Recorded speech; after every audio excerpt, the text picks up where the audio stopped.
Assalamualaikum warahmatullahi wabarakatuh. Apa kabar Sobat Hijau? Semoga teman-teman di luar sana selalu dalam keadaan sehat walafiat. Kembali lagi bersama saya Tita Kamila sebagai host di podcast Ngopi Sore, ngobrolin pengalaman dan inspirasi seputar sosial forestry. Nah Sobat Hijau, podcast kali ini kita bersamaan dengan kegiatan Festival Pesona 2023 dan tentunya ini luar biasa sekali karena Festival Pesona 2023 tahun ini dilaksanakan bertepatan dengan World Environment Day atau Hari Lingkungan Hidup Sedunia yang selalu diperingati pada tanggal 5 Juni. Nah, jadi mohon maaf teman-teman kalau misalkan ada suara bising dari luar karena kan taping podcast kita kali ini dilaksanakan di area kegiatan Festival Pesona 2023. Ya Sobat Hijau, tema kita pada podcast kali ini yaitu tentang cerita sukses pengelolaan perhutanan sosial. Maka dari itu kita telah mengundang narasumber yang luar biasa yang akan menceritakan sejauh mana sih dan seperti apa implementasi perhutanan sosial di salah satu kabupaten di Indonesia. Ayo, maka dari itu kita langsung saja berkenalan dengan narasumber kita.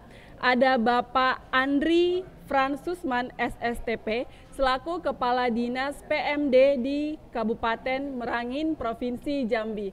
Halo Bapak, apa kabar? Halo, Assalamualaikum warahmatullahi wabarakatuh. Waalaikumsalam. Boleh disapa dulu Sobat Hijau di luar sana? Halo Sobat Hijau. Ini Sobat Hijau istilah para teman-teman pecinta perhutanan sosial, lingkungan dan lain sebagainya. Iya Pak, boleh diceritain nggak nih pengalamannya atau sejauh mana implementasi perhutanan sosial dan dukungan pemerintah Kabupaten Merangin terhadap perhutanan sosial? Ya, perhutanan sosial sebenarnya baru menggeliat di awal-awal 2020 sesungguhnya. Namun di Kabupaten Merangin itu sejak 2008 sampai 2013 itu sudah mulai muncul. Itu diawali dengan hutan adat dan hutan desa gitu kan. Pada saat itu Bupati langsung menerbitkan surat keputusan Bupati Merangin tentang hutan adat, hutan desa. Dan alhamdulillah sampai hari ini sudah ada 31 keputusan baik itu dari Menteri Lingkungan Hidup, Gubernur, bahkan Bapak Bupati itu sudah ada keputusan terkait dengan hutan adat, hutan desa. Jadi progresnya cukup baik. Terus kalau dari Kabupaten Merangin sendiri, karena kan memang kalau ceritanya saya dengar sudah sangat pekah atau sudah sangat antusias dengan perhutanan sosial. Apakah memang luasan hutan di Kabupaten Merangin ini sangat luas atau seperti apa? Kalau dibilang sangat luas, tentunya sangat luas karena dari 11 kabupaten kota di Provinsi Jambi itu kita Kabupaten Merangin termasuk wilayah yang paling luas jumlah luasannya. Termasuk hutannya gitu kan. Kawasan TNKS juga masuk di Kabupaten Merangin. Untuk konsep hutan adat dan hutan desa saat ini kurang lebih hampir 45.000 hektar yang ini juga menjadi sebenarnya untuk bisa cakupan tutupan lahan itu udah cukup lumayan sebenarnya bagi kabupaten. Dan ini lokusnya tentu berada di desa-desa. Dan pada saat ini Kabupaten Merangin terdapat 205 desa sehingga memang kita intens karena dari Dinas Pemberdayaan Masyarakat dan Desa itu punya intervensi yang baik kepada pemerintah desa. Tentunya melalui Bapak Bupati kami juga diberikan kewenangan untuk mengatur bagaimana konsep pengembangan perhutanan sosial di Kabupaten Merangin. Nah, kalau dari ceritanya luar biasa sekali ya pemerintah Kabupaten Merangin ini. Terus apa sih yang melatar belakangi sehingga pemerintah Kabupaten Merangin ini sangat ingin melihat kesejahteraan masyarakatnya tentunya melalui perhutanan sosial. Karena kan seperti yang kita ketahui bahwa pengelolaan hutan ini adalah kebijakan provinsi, bukan ada kebijakan kabupaten. Kenapa bisa pemerintah Merangin ini sangat antusias dalam pengelolaan perhutanan sosial? Iya. Diawali dengan teman-teman NGO melalui KKI Warsi pada tahun 2020 itu berkoordinasi ke Dinas Lingkungan Hidup Kabupaten, kemudian dia berkoordinasi juga dengan Bapeda Kabupaten termasuk ke Dinas PMD. Karena lokus hutan ini kan adanya di desa ya, sehingga kami pun dilibatkan pada saat koordinasi dan konsultasi tersebut. Sehingga di tahun 2020 kita punya pemikiran kenapa sih warga masyarakat desa nggak bisa meningkat sejahteraannya, padahal mereka yang punya kawasan ya, lokasinya ada di desa. Ternyata perhatian pemerintah desa saat itu kurang. Kita ketahui bahwa kewenangan ini memang kewenangan pusat, ya kan? Sehingga kita berkoordinasi celahnya di mana gitu. Ternyata untuk mengintervensi dana desa kita nggak mungkin pada saat itu, karena dana desa udah langsung pemerintah pusat yang mengintervensi, sehingga yang memungkinkan melalui mekanisme bantuan keuangan. Tapi yang bisa kita otak-atik adalah melalui alokasi dana desa yang 10% dari dana perimbangan. Untuk Kabupaten Merangin sendiri itu setiap tahunnya kisaran 73 sampai 74 miliar untuk dibagikan kepada 205 desa. Kalau itu kita bagi rata, kita nggak akan menghasilkan sesuatu yang wah atau yang greget lah ya. Sehingga kita berkesimpulan pada saat itu coba kita afirmasi untuk perhutanan sosial. Ya. Afirmasi ini sebenarnya bukan hanya perhutanan sosial, banyak hal yang bisa kita afirmasi. Jadi perhitungan dari alokasi dana desa itu kurang lebih 69% itu kita bagi rata, yang sifatnya pemerataan dan mengandung prinsip keadilan. Kemudian sisanya itu untuk melalui alokasi formula berdasarkan jumlah penduduk, berdasarkan jarak tempuh ke ibu kota kabupaten, kemudian juga berdasarkan kondisi geografis gitu ya, kesulitan geografisnya. Dari alokasi dasar ini kita prioritaskan terlebih dahulu untuk siltap dan tunjangan. Di situ pun sudah habis dari 73-74 M itu hampir 64 miliar. Sehingga tinggal 10 M untuk operasional pemerintah desa. Itu sangat minim sebenarnya, karena untuk 205 desa. Namun dari sisi keterbatasan anggaran, kami bisa mensiasati dan berdasarkan petunjuk dan arahan dari Bapak Bupati, bagaimana perhutanan sosial yang notabene ini tidak dirasakan masyarakat ini bisa dirasakan. Akhirnya kami afirmasilah perhutanan sosial di tahun 2021 itu kita mulai pertama kali 15 juta dulu untuk 22 desa yang mempunyai keputusan terkait dengan hutan adat maupun hutan desa. Memang kecil sih. Kami nggak menyangka juga bahwa ini akan berdampak baik atau berdampak positif di tengah-tengah kelembagaan perhutanan sosial ya. Karena sesungguhnya memang awalnya pemerintah desa agak cuek gitu. Tapi alhamdulillah dengan intervensi melalui afirmasi alokasi dana desa ini, untuk tahun pertama itu kita fokuskan pada penguatan kelembagaan. Benar, harus dari pemberdayaan SDM dulu. Dari penguatan kelembagaan. Kita nggak bisa juga bekerja sendiri, karena yang bisa masuk ke ranah penguatan kelembagaan bukan hanya dinas PMD gitu kan. Ada dinas-dinas lain seperti dinas koperasi, dinas perikanan, itu juga kita libatkan. Makanya di tahun 2020 pertengahan itu kita juga melakukan perencanaan integrasi yang dikawal atau difasilitasi oleh Bapeda Kabupaten. Dan alhamdulillah tahun kedua kita bisa naik di tahun 2022 menjadi 25 juta. Itu selain penguatan kelembagaan juga bisa untuk usaha gitu.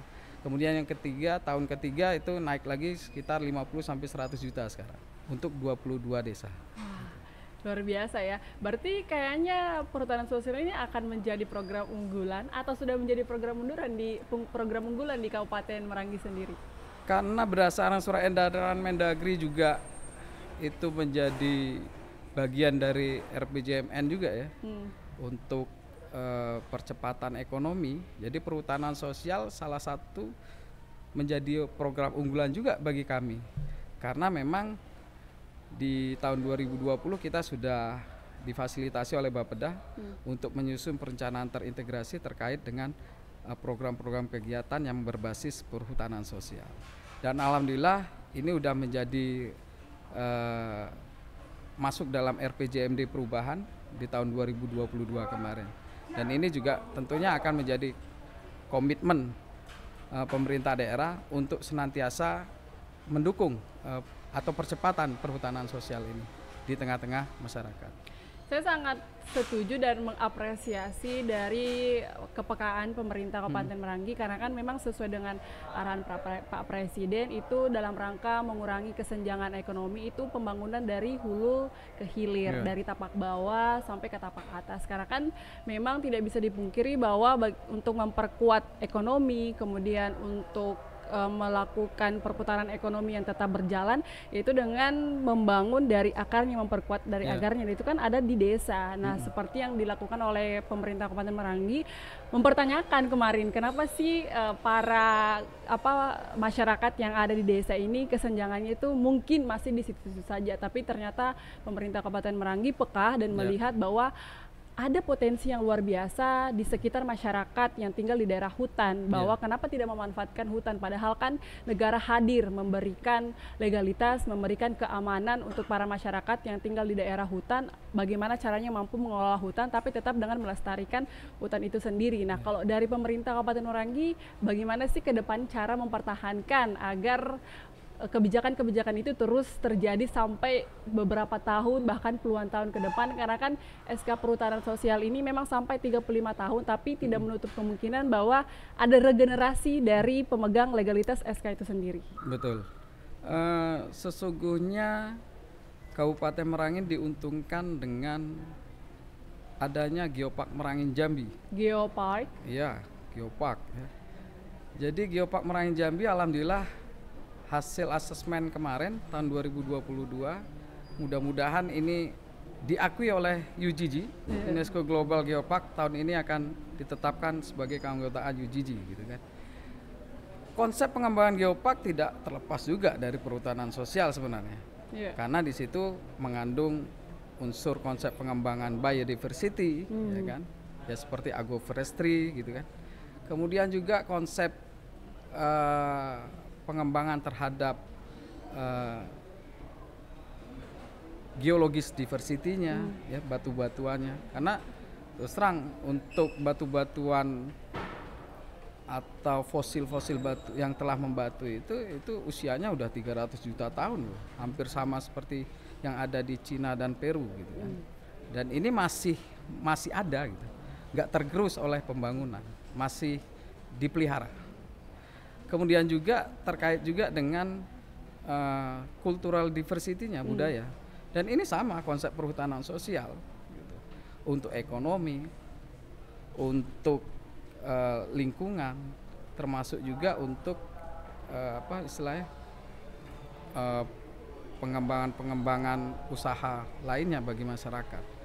Dan konsep ini sejalan dengan konsep Geopark. Dan kami yakin dengan kita masuk dalam UGG, keberlanjutan ini tetap akan terjalin, gitu, akan terjaga, termasuk perhatian pemerintah daerah, bahkan sampai provinsi. Insya Allah ini juga menjadi fokus, karena kita akan menghadapi desa-desa yang menjadi penopang Geopark ini tidak akan tinggal diam, dia akan termotivasi. Yang kedua, dengan adanya dana afirmasi ini yang kita berikan ke desa-desa, ternyata mendorong juga bagi desa-desa lain untuk berkiprah juga gitu kan. Kami ingin juga mendapatkan itu, sehingga dia terdorong, termotivasi bagaimana desanya juga bisa seperti desa-desa yang sudah mendapatkan afirmasi. Ini kan pemerataan pembangunan dari segi SDM ya, itu sudah dilaksanakan di tahun 2021 ya, tadi Perhutanan Sosial 2021 memberikan dana terhadap desa. Nah, kalau dari proses 2021 ke 2023 udah ada memberikan evaluasi nggak dari pemerintah Merangin sendiri terhadap desa-desa yang sudah diberikan dana khususnya untuk perhutanan sosial itu sendiri? Oh tentu, pasti. Kenapa bisa berlanjut di 2022-2023 kan? Tentunya ini pertama kelembagaannya jadi kuat setelah kita evaluasi. Yang kedua muncul usaha-usaha. Yang ketiga ini makanya ada yang 100 juta karena dia udah ada unit usaha BUMDes-nya gitu kan. Itu peran kami Dinas PMD untuk mengembangkan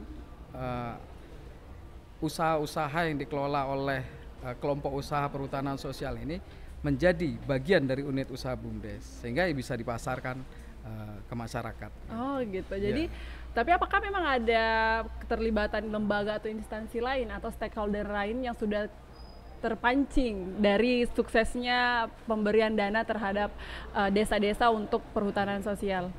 Iya, syarat salah satunya kita berikan afirmasi harus ada teman-teman stakeholder lain, ya kan, termasuk dinas instansi melakukan supervisi dan advokasi ke lokus yang kita berikan. Kalau nggak ada, kita nggak akan berani. Kalau gitu kan. seperti pendanaan, bank atau segala macam itu sudah ada yang sudah membantu mereka. Pasti mereka otomatis langsung turun gitu kan. Udah banyak. Ada Bank Indonesia, ada Bank Jambi. Luar biasa banyak. ya. Luar biasa. Karena kan memang perhutanan sosial ini tidak hanya sebenarnya bisa dikatakan tidak bisa dikerjakan sendiri. Ini adalah betul. kolaborasi bersama. Bagaimana caranya pihak-pihak yang bisa membantu para petani ini melalui perhutanan sosial. Betul. Karena perhutanan sosial ini terbuka untuk siapa saja. Iya. Nah, kalau dari pemerintah Merangin sendiri, saya penasaran terhadap keterlibatan anak mudanya. Ada tidak anak muda yang sudah terlibat di perhutanan sosial? Karena bagaimanapun siapa yang akan melanjutkan perhutanan sosial ini adalah generasi muda. Rata-rata kelompok usaha perhutanan sosial nih anak-anak muda ini. Oh ya? Ini yang ketua kelompok dari perhutanan adat Desa Rantau Kermas itu ketuanya anak muda. Dan apakah mereka antusias dengan sangat antusias, sosial? apalagi di situ penghasil kopi ya. Iya. Penghasil kopi dan mereka memang ngambil yang the bestnya gitu kan. Dan melibatkan juga kelompok wanita tani dan alhamdulillah pemerintah daerah juga fasilitasi dalam sertifikasi indeks geografis kopi robusta Sumatera Merangin gitu. Udah dapat kita, sehingga tinggal nanti peran teman-teman generasi muda untuk bisa menjaga kualitas kopinya gitu kan. Dan ini pun sudah dikelola melalui BUMDes loh. Jadi produk kopi Serampas dan kopi lain Jangkat itu BUMDes yang mengelola. BUMDes bersama bahkan BUMDes gitu. Luar biasa ya, pemerintah Kabupaten Merangin sangat antusias dengan perhutanan sosial dan tentunya tidak hanya satu atau dua pihak saja yang dilibatkan, tetapi juga merangkul segala pihak, entah itu petani dalam hal ini laki-laki, tapi juga ternyata tadi ada perempuan atau istri yang gabung ya Pak ya, kemudian ada anak muda juga. Ini akan menjadi sesuatu kolaborasi yang luar biasa dan tentunya menghasil tujuan yang luar biasa juga, tidak hanya tentunya untuk kesejahteraan secara ekonomis, tetapi juga bagaimana melestarikan lingkungan, dalam hal ini adalah hutan. Ada pesan terakhir nggak untuk para sobat hijau di luar sana sebelum podcast ini berakhir, Pak? Mungkin untuk sobat hijau, bahwa perhutanan sosial ini mempunyai sebagai peluang sih bagi kita untuk meningkatkan kesejahteraan masyarakat. Kemudian juga bagi pemerintah daerah tentunya banyak hal yang bisa kita intervensi ke desa-desa melalui pemerintah desanya, melalui skema tadi yang saya sampaikan, melalui afirmasi alokasi dana desa. Tidak ada yang tidak mungkin, karena sesungguhnya komitmen dan perhatian pemerintah daerah ternyata sangat diharapkan bagi teman-teman pemerhati atau pelaku pengamat hutan di desa-desa. Luar biasa sekali pemerintah Kabupaten Merangin. Terima kasih banyak ya Pak atas waktunya telah menyempatkan hadir di podcast Ngopi Sore. Semoga apa yang disampaikan oleh Pak Andri bisa bermanfaat bagi Sobat Hijau dan menjadi pemantik ya untuk para pemerintah kabupaten yang lain di Indonesia, bagaimana caranya untuk bisa ikut terserta dalam mendukung perhutanan sosial, karena tentunya perhutanan sosial ini adalah tujuannya untuk membantu para masyarakat yang hidup di daerah hutan untuk membantu kehidupan secara ekonomis mereka. Terima kasih banyak sekali lagi kami ucapkan Pak. Semoga tidak kapok datang di podcast Ngopi Sore. Assalamualaikum warahmatullahi wabarakatuh. Waalaikumsalam.